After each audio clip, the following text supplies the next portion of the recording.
Now, without further delay, I am pleased to invite the Secretary General of the United Nations, His Excellency Mr. António Guterres, to deliver his keynote address.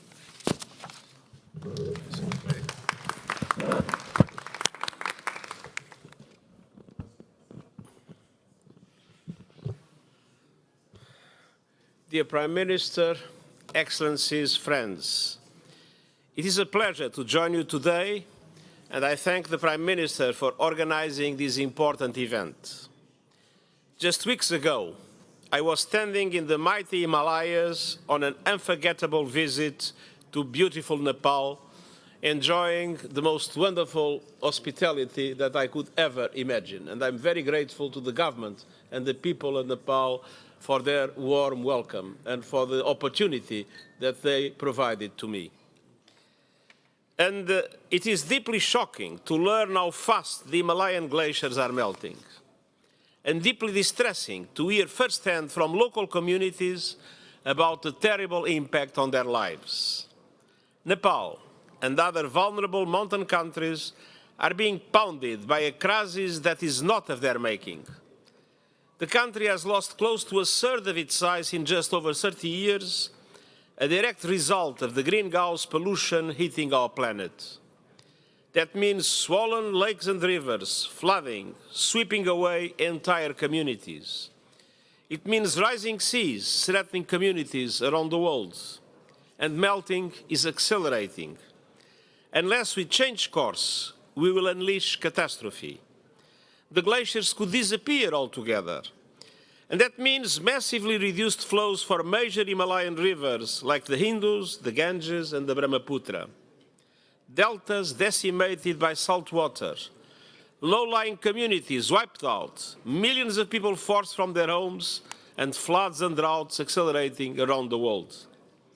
Nepal's mountains are crying out for help, and COP28 must respond. The global stocktake must look forward and create the conditions for a surge in climate action at global level in 2025 and beyond. Critically, we need the COP to deliver in three areas. First, finance and climate justice. There can be no climate action without the money to pay for it. I'm calling for developed countries to clarify the delivery of the $100 billion and to produce a clear plan to double adaptation finance to $40 billion a year by 2025 as a first step to devoting half of climate finance to adaptation.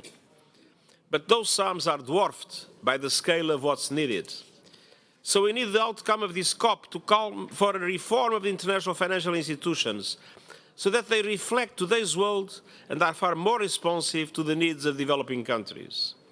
And for reform of the business models of the multilateral development banks so that they can leverage far more private finance at reasonable costs to developing countries like Nepal. Responding to the climate disaster shouldn't create a financial disaster.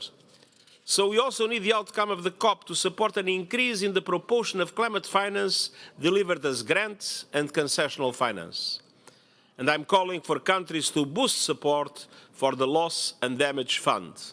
It was an extremely important decision to move forward with it, but we must put serious money into it. Second, this COP needs to set the world for emissions to plummet. The door is closing on 1.5 degrees, but the silver light remains. The COP outcome must set a clear expectation that countries' 2025 national determined contributions will align with 1.5 degree limit, cover the whole economy, and be delivered on time. And it must chart a course for a fair, just and equitable transition from fossil fuels to renewables. The science is clear. Ultimately, fossil fuels must go. We need a clear commitment to double energy efficiency and bring clean energy to all by 2030, and to phase out fossil fuels on a time frame compatible with achieving the 1.5 degree goal of the Paris Agreement. Finally, the global stocktake must strengthen international cooperation. The goals of the Paris Agreement depend on it. We need collaboration between governments and between countries and companies to drive down emissions and to protect everyone on Earth with an effective early warning system by 2027.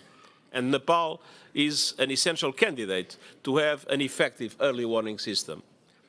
Excellencies and friends, the mountains are issuing a distress call.